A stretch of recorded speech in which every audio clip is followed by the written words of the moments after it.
Est-ce que tu peux saluer ton frère, ta soeur que tu n'as pas vu? Ceux qui sont arrivés en retard à l'intercession. Souvent quand on finit l'intercession, on se salue tous.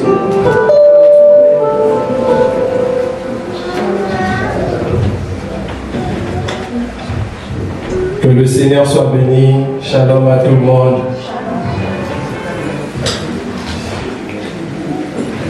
En ce jour, le thème que le Seigneur a mis dans mon cœur, dans mes pensées, c'est attaché au Seigneur. Amen. Amen. Attaché au Seigneur.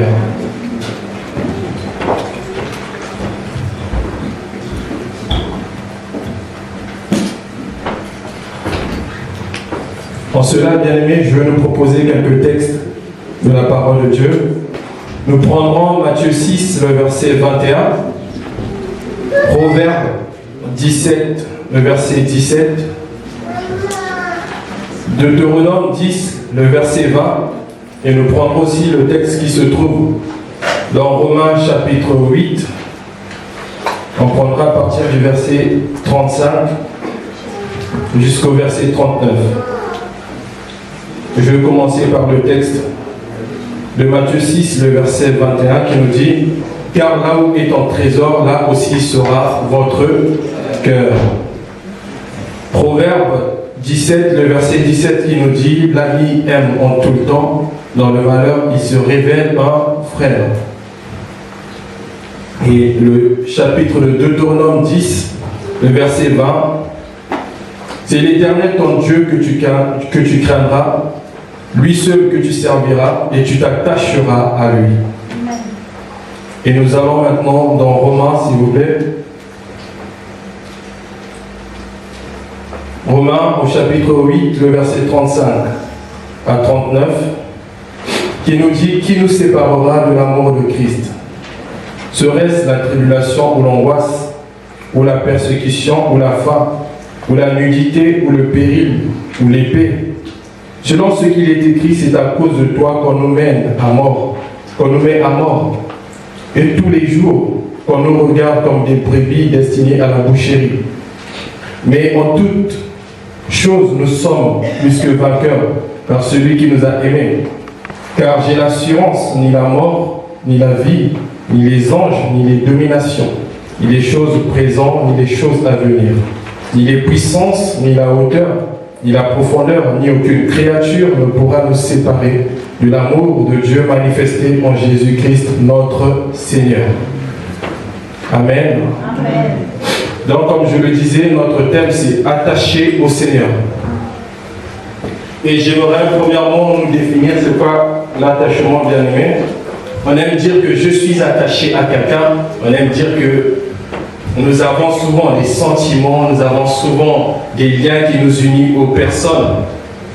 Et donc, par définition, ce que je peux dire, attaché au Seigneur ou l'attachement, c'est tout simplement un sentiment d'affection durable.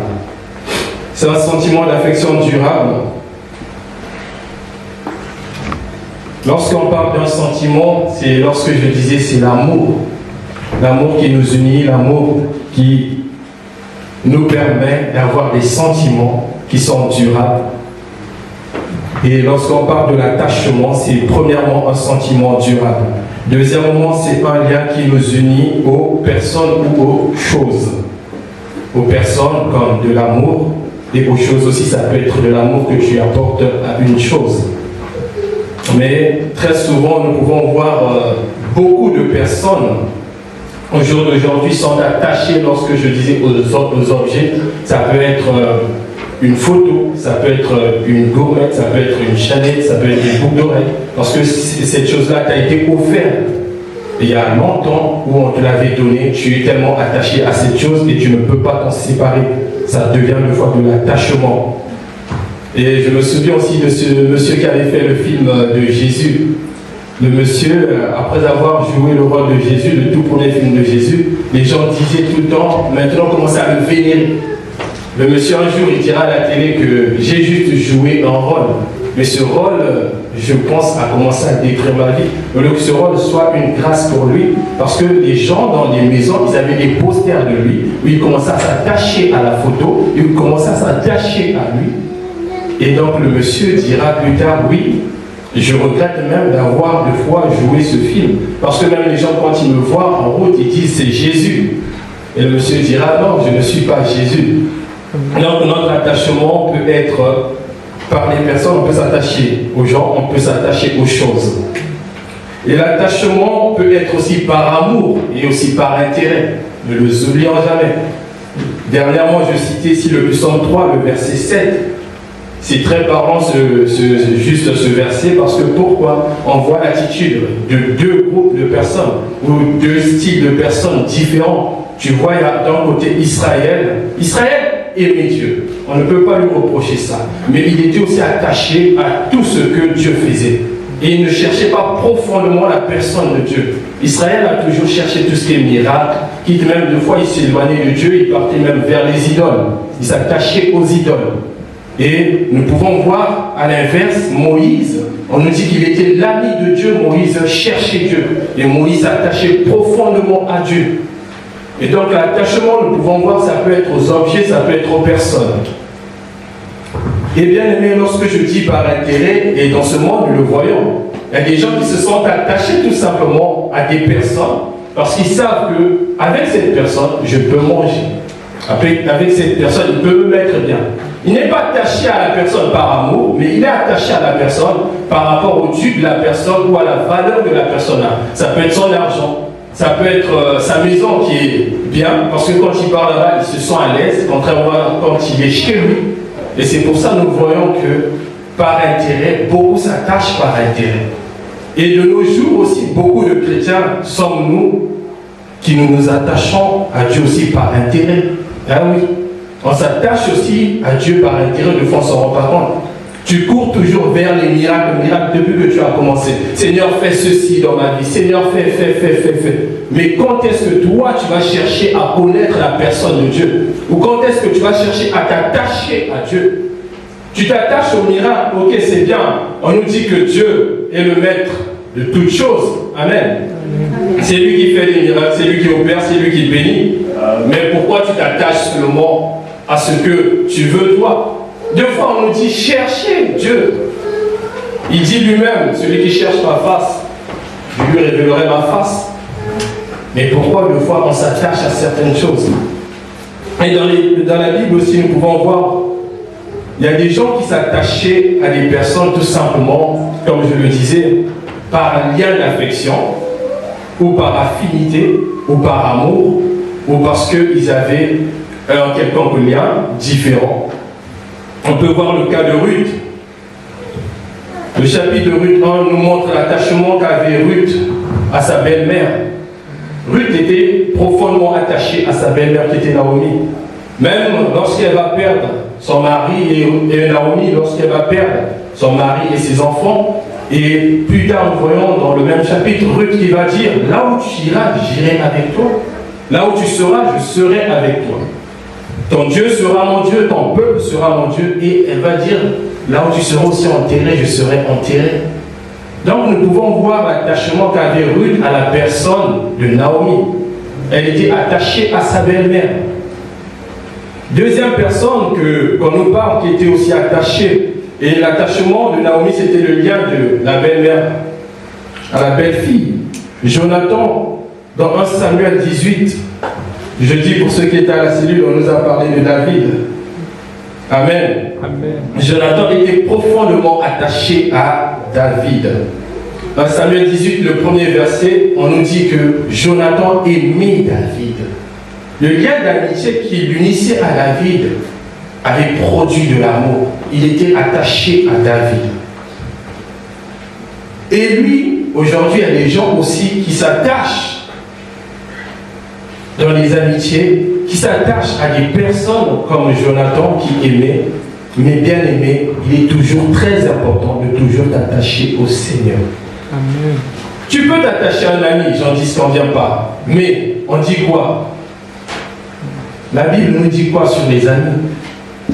Ayez des bons amis, fuyez les mauvaises fréquentations.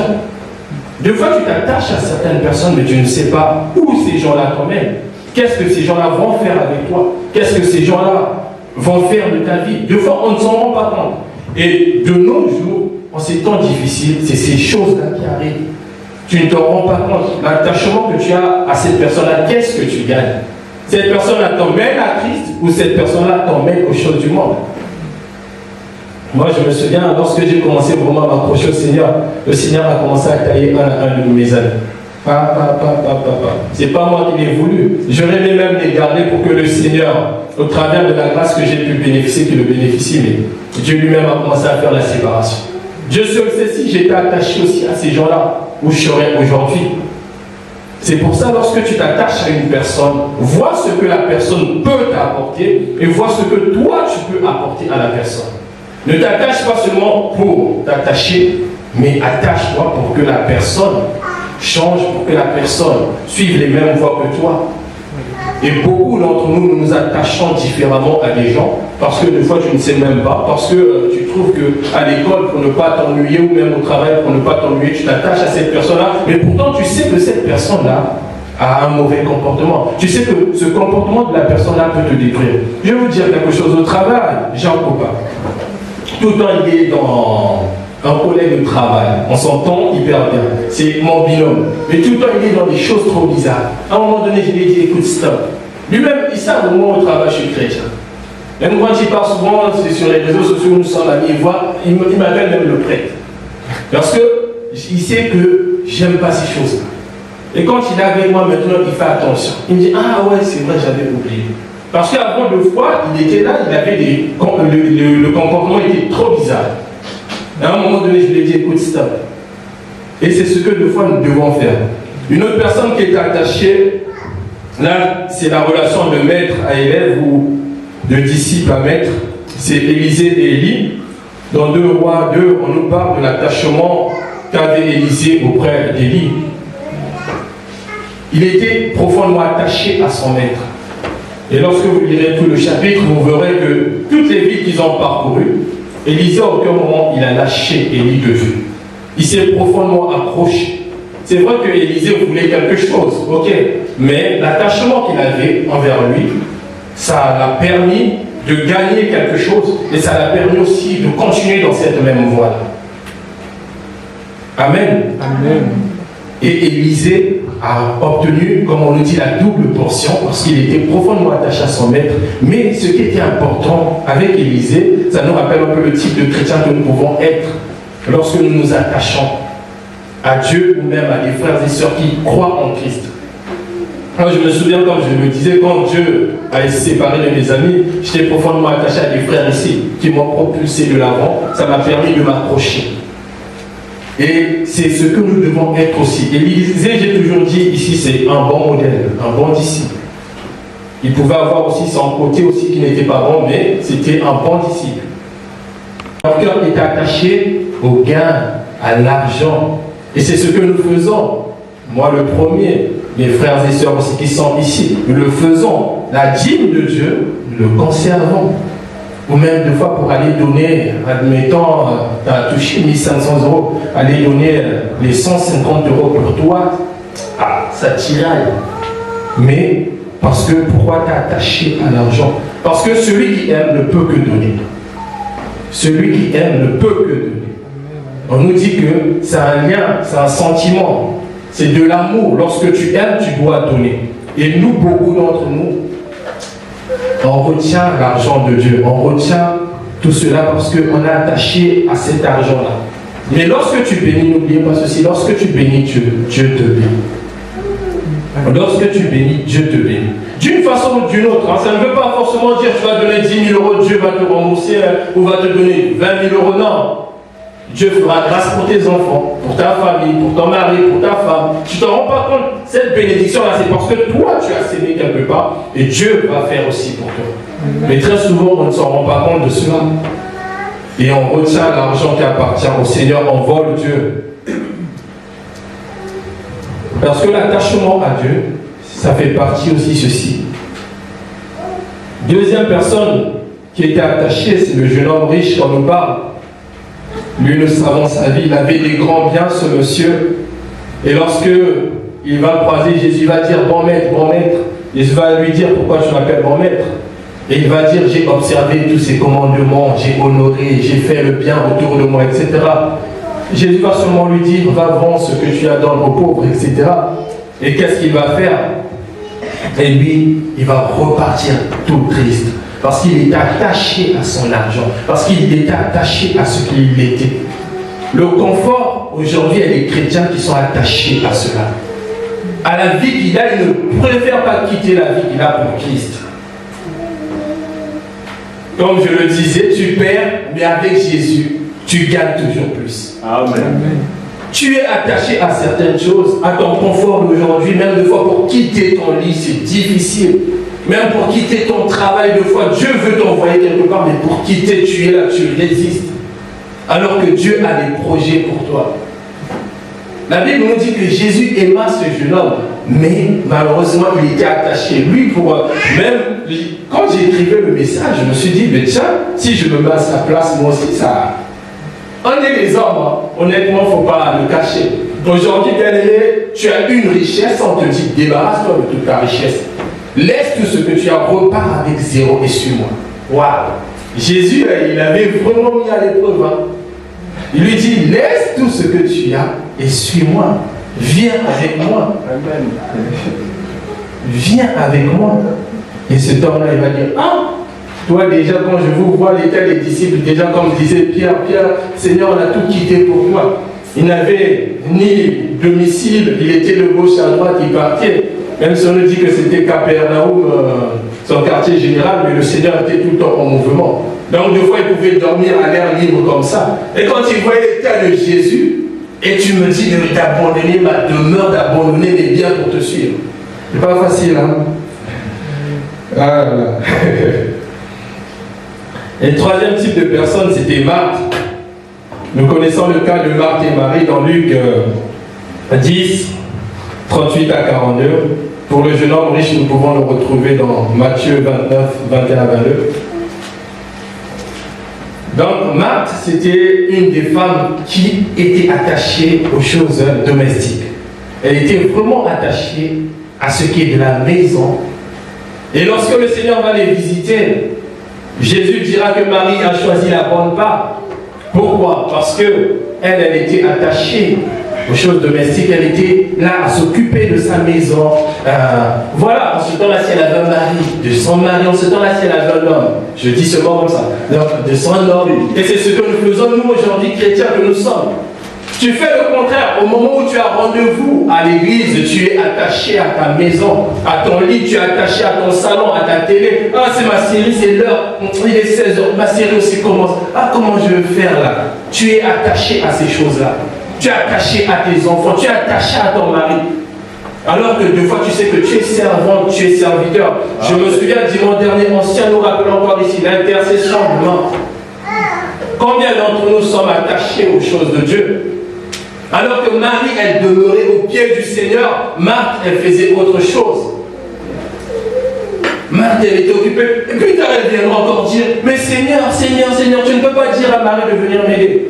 Sans doute, j'en dis qu'on vient pas, c'est une supposition seulement que je dis. Peut-être qu'elle était en train de préparer le repas puisqu'ils avaient reçu le Seigneur. Mais Dieu va lui faire comprendre que Marie a choisi la bonne part. La bonne part, c'est d'abord t'attacher. Elle était au pied, demeurer. Mais nous, qu'est-ce que nous faisons? Il y a des fois des choses qui sont dans nos vies. Tu es malade, bien-aimé. J'ai toujours dit que ce n'est pas parce que nous fois en restant, c'est toi. En fait, Dieu agit tantôt d'une manière, tantôt d'une autre. Il y a une maladie qui te ronge en toi, ça fait des années que tu ne trouves pas le succès. Peut-être en venant à l'intercession, c'est là où Dieu va te guérir. Amen. Le jour où toi tu es en train d'hésiter à venir, c'est le jour de ton salut. Amen. C'est le jour où Dieu doit agir dans ta vie, c'est le jour où Dieu doit changer quelque chose dans ta vie. Mais tu es là attaché à ton lit, attaché à ton confort. Parce que Dieu a besoin de toi, Dieu a besoin que tu t'attaches. Et Dieu te cherche profondément, bien-aimé. Et il y a des gens aussi qui étaient profondément attachés à Dieu. Premièrement, nous pouvons voir le cas de David. David, en dépit de ses erreurs, de tout ce qu'il a fait ou du sang versé dans les champs de bataille, David, on ne peut pas le reprocher le fait qu'il était attaché profondément à Dieu. C'était quelqu'un qui aimait Dieu. De son vivant jusqu'à sa mort, il était vraiment attaché à Dieu. Et cet homme-là avait un cœur qui aimait Dieu. Il aimait Dieu, David. Tu pouvais tout lui faire. David, il s'était souvenu. C'est lui qui l'avait pris de la poussière pour le relever comme on dit. C'est lui qui l'avait pris dans la brousse où il était, là où il était dans la forêt, en train de garder les prairies de ses parents, pour le ramener à la royauté. Donc David, là, malgré là où il était, malgré sa position, il savait que ce n'est pas par ma grâce, mais c'est lui qui m'a placé par là. Donc quand il péchait, il partait auprès de Dieu. Quand il faisait quelque chose, toujours auprès de Dieu. Parce que son cœur était attaché. Il avait un cœur qui s'attache à Dieu. Il n'est pas seulement un cœur lorsque Dieu t'élève, lorsque Dieu te bénit, tu fuis Dieu, non. Accroche-toi profondément à Dieu, attache-toi à Dieu, avance avec Dieu, ne délaisse pas Dieu. C'est lui qui prend, qui relève et c'est lui qui rabaisse aussi. Ne l'oublions pas. Aujourd'hui, il peut te bénir, tu vas te réjouir de la bénédiction, demain il peut te rabaisser pour te faire comprendre, c'est moi seul qui est là-haut. C'est lui seul qui a reçu le nom, personne d'autre. Et c'est pour ça, l'amour qu'avait David pour son Dieu le poussait toujours à repartir au pied du maître. Quitte même lorsqu'il sera élevé à la royauté, il va se souvenir, il va dire, moi j'habite dans une maison bien ornée, bien rangée, j'ai des serviteurs à mon actif, mais l'Éternel habite dans une tente, il va se souvenir de Dieu. L'arche de Dieu était dans une tente, lui il était dans un palais.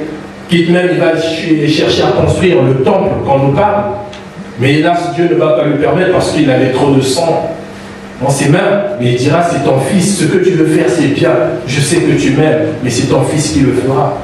Sois attaché au Seigneur bien-aimé. Deuxième personne qui était attachée au Seigneur, nous pouvons voir le roi Ézéchias, il était profondément attaché au Seigneur. Nous pouvons voir ce roi. Le livre de roi, quand vous le lisez, est chronique un peu, comme le disait le pasteur, c'était en ce temps-là le même livre. Et vous remarquerez, la plupart des rois qui sont passés, on dit toujours, il fit mal ce qui était droit aux yeux. En gros, il commis des erreurs. Il fit mal aux choses de Dieu où il n'était pas en conformité avec Dieu, où il ne marchait pas avec Dieu. Beaucoup de rois dans la Bible, on nous dit qu'ils étaient toujours éloignés de Dieu. Mais ce roi, ce qu'il va faire lorsqu'il va arriver à la royauté, premièrement, il va faire disparaître tout ce qui était les choses, les hauts lieux, les idoles dans Jérusalem. Il va tout enlever pour restaurer le culte et pour laisser place à Dieu. Quel homme! Tout ce qui était dans Jérusalem, où il y avait des dieux de Baal, d'Astarté, je ne sais quoi, des Kémosh, etc., tous les dieux que nous connaissons dans la Bible, lui il va arriver, enlevez-moi tout ça, laissez tout simplement place au roi des rois. Alors que beaucoup de ses prédécesseurs ne l'ont pas fait. Mais lui, il va arriver, il va faire disparaître toutes ces choses-là.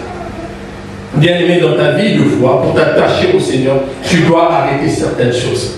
Tu dois faire disparaître ce qui est de toi pour laisser place à ce qui est de Dieu. Comme je disais, on s'attache à beaucoup de choses, à des liens. J'en dis qu'on ne vient pas, tu peux t'attacher à une personne qui t'apporte des choses, gloirement, des choses qui glorifient le Seigneur ou qui t'emmènent dans les voies de Dieu, gloire au Seigneur. Mais tu t'attaches aussi à des choses qui ne glorifient pas Dieu.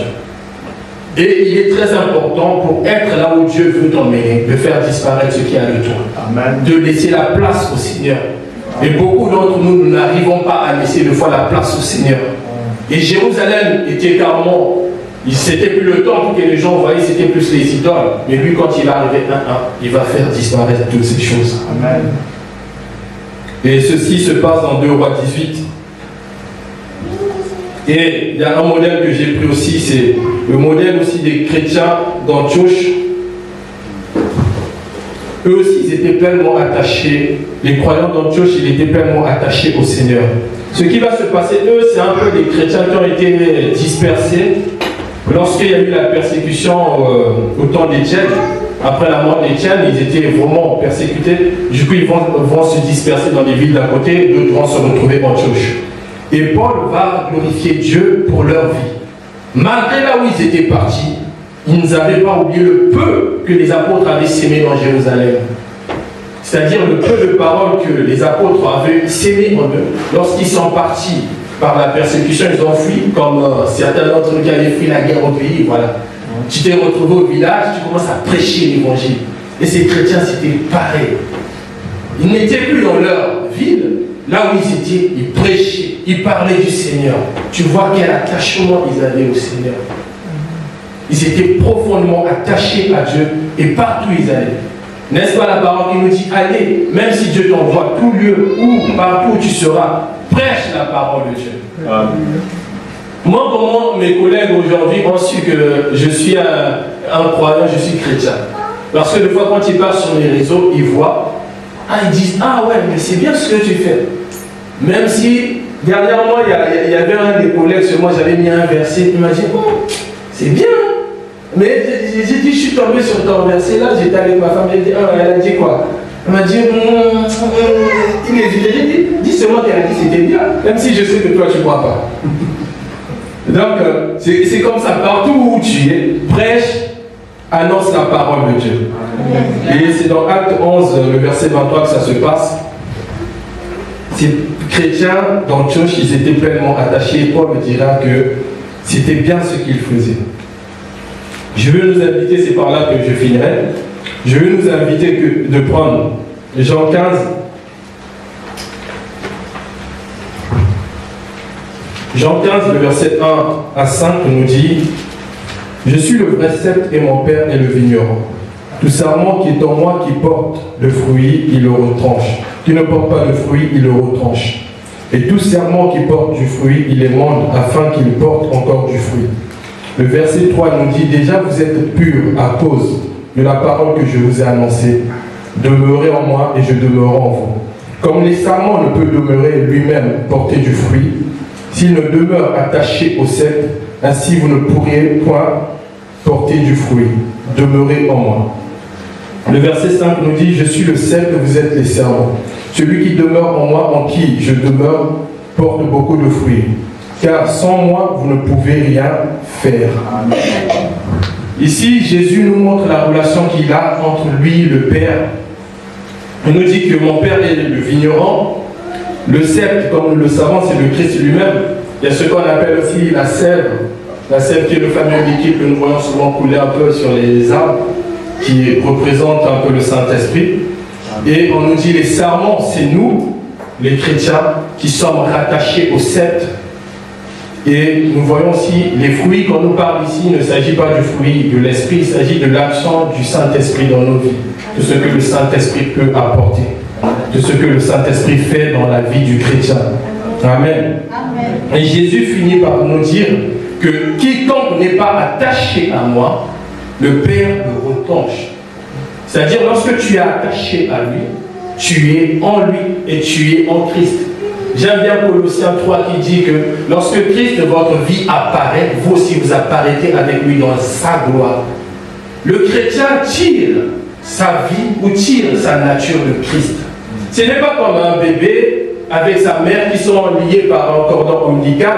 Lorsque le bébé va arriver à un certain âge donné, comme on dit les 9 mois, quand il va arriver le bébé, le cordon va être coupé et le bébé va sortir de la maman. Donc le lien est rompu. Il y a toujours le lien de mère à fils ou de mère à fille, mais le lien est coupé. Amen. Amen. Quand un bébé avant de venir, quand il vient au monde, le lien est coupé. Mais or, nous, le chrétien, nous tirons notre origine de Christ parce que nous faisons partie de Christ. Et Christ est en nous. En dehors de Jésus, il n'y a pas de vie. Amen. Si tu es loin de Christ, tu n'auras pas de vie. Mais lorsque tu t'attaches, le Père t'alimente, le Père te donne tout ce qu'il doit te donner.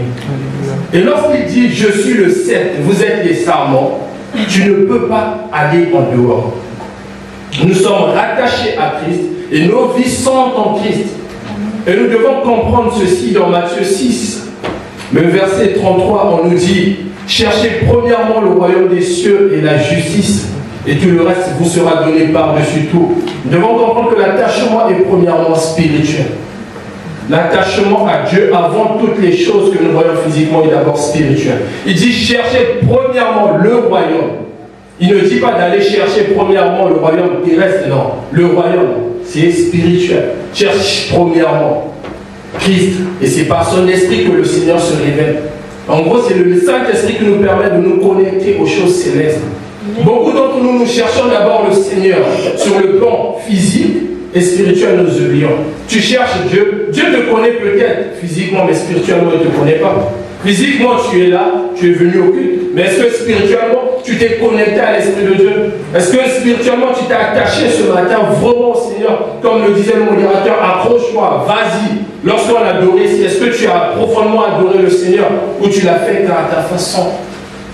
Ou tes pensées étaient rattachées, comme je disais à l'inverse de Marthe, tes pensées sont attachées à la maison. Qu'est-ce que tu iras manger ce midi? Ou qu'est-ce que tu feras après ce culte? Dieu veut que tu sois attaché à lui. Combien d'entre nous nous attachons au Seigneur? Combien d'entre nous nous marchons? Cherche Dieu premièrement. Dieu seul, lui seul, lui seul. Lorsque tu cherches, on nous dit tout le reste. Rien. Il ne va pas se donner seulement un peu, non. Il va te donner les 100% que tu désires. Parce que c'est Jésus qui le fait en nous. Et c'est Jésus qui fait la différence. Et le Seigneur ce matin t'appelle à t'attacher à lui davantage. Si tu le fais déjà, gloire à Dieu. Mais si tu ne le fais pas ce matin, il faut que tu prennes une décision de t'attacher davantage au Seigneur et de marcher davantage avec lui. Et le Seigneur a besoin des serviteurs qui s'attachent. Non pas comme je disais, la relation d'une mère et un bébé que je prenais, le cordon ombilical après il est coupé. Donc on va dire, il y a toujours la relation, mais ils ne sont plus liés. Mais toi tu es lié. Tu tires ton origine de Dieu. On nous dit que tu es fait à l'image et à la ressemblance de Dieu. Amen. Il ne t'a pas créé comme les anges, mais il t'a créé à son image et à sa ressemblance. Ainsi tu dois toujours être ce chrétien-là qui est attaché au Seigneur. Que le Seigneur soit glorifié. Et ce matin, je voulais nous rappeler, bien-aimés chrétiens, que nous sommes, nous devons nous attacher premièrement aux choses de Dieu. Serviteurs que nous sommes en ce lieu, nous devons vraiment nous attacher aux choses du Seigneur. Et attache-toi à Dieu et tu verras tout ce que Dieu fera pour ta vie. Je n'ai jamais vu quelqu'un s'attacher au Seigneur et retourner tel qu'il est arrivé. Non. Le Seigneur change toujours la destinée d'un homme. Pour ceux qui s'accrochent à lui, ils ne sont jamais confondus. Que le Seigneur vous bénisse. Amen. Amen.